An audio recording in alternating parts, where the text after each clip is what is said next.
Hello tout le monde, on se retrouve aujourd'hui pour la réception d'un pack presse. Vous devez fortement vous douter duquel.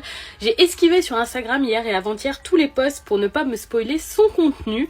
Et je vais pouvoir vous présenter ça de suite. Pour rappel, les packs presse donc qui accompagnent les services presse qui sont remplis de goodies ne sont pas commercialisés. Envoyés uniquement aux influenceurs, même si j'aime pas trop ce terme, c'est ce qu'il faut utiliser. Et donc vous ne pourrez pas acheter ce que je vous présente aujourd'hui à part les tomes du manga. Sans aucune surprise, j'ai reçu l'énorme et lourd service presse Dan Dadan de chez Crunchyroll, qui est maintenant le nouveau nom de la maison d'édition Kazé, qui a fusionné avec donc Crunchyroll, la plateforme d'animé, avec qui, ça faisait déjà partie du même groupe depuis plusieurs années, donc c'est sans étonnement pour ma part. Et on va découvrir le contenu de suite. Ce que je pense faire, c'est, hop, si ma tête dépasse,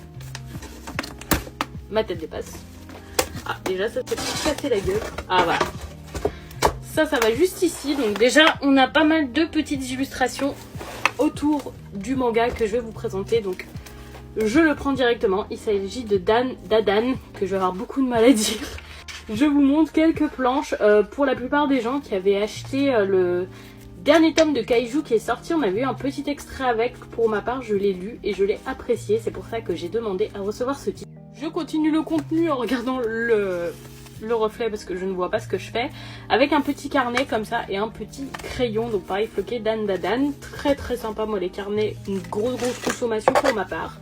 Ça c'est un petit, c'est pas vraiment un standy parce que c'est pas en acrylique, c'est en PVC. Mais c'est la même idée, sauf qu'il est très très grand avec notre personnage principal. Il est très très beau, il y a des... vous voyez pas mais c'est un peu en relief. C'est très très chouette. J'y vais à l'aveugle hein.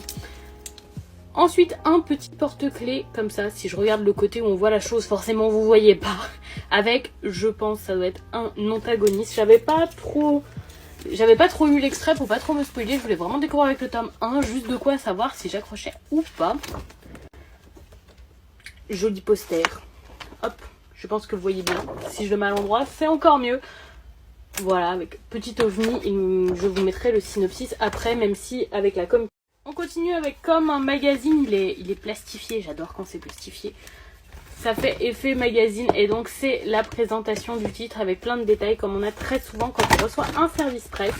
Et j'en profite pour vous montrer ici, vous avez les dates pour le tome 1, le tome 2 et les tomes à venir qui ont encore les covers japonaises.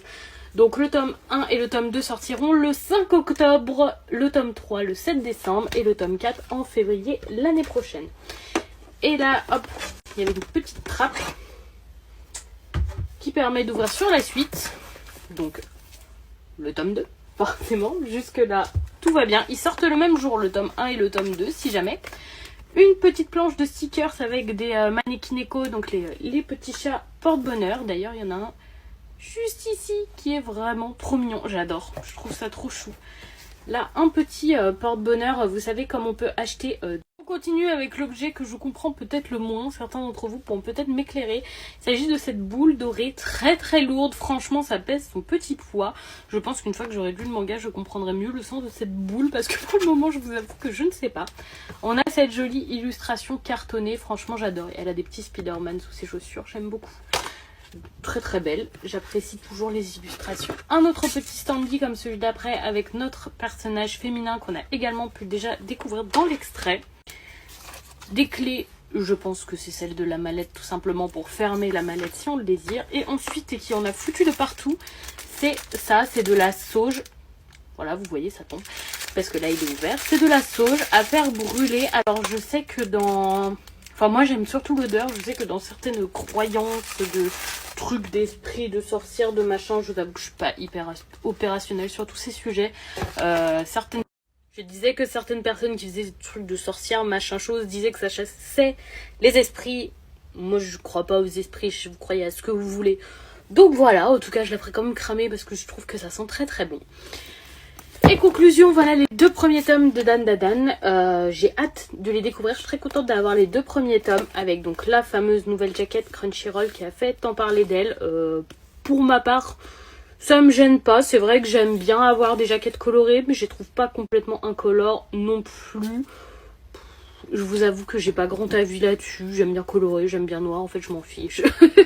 Finalement, moi si le titre est bon, le reste ça passe après, donc j'ai très très hâte de le lire. Voilà, je suis très contente. Encore une fois, merci à Crunchyroll qui font toujours pour leur grosse sortie des packs presse incroyables. Et je me sens super contente de l'avoir reçu. En attendant, je vous souhaite une belle soirée et je vous fais des bisous tout le monde.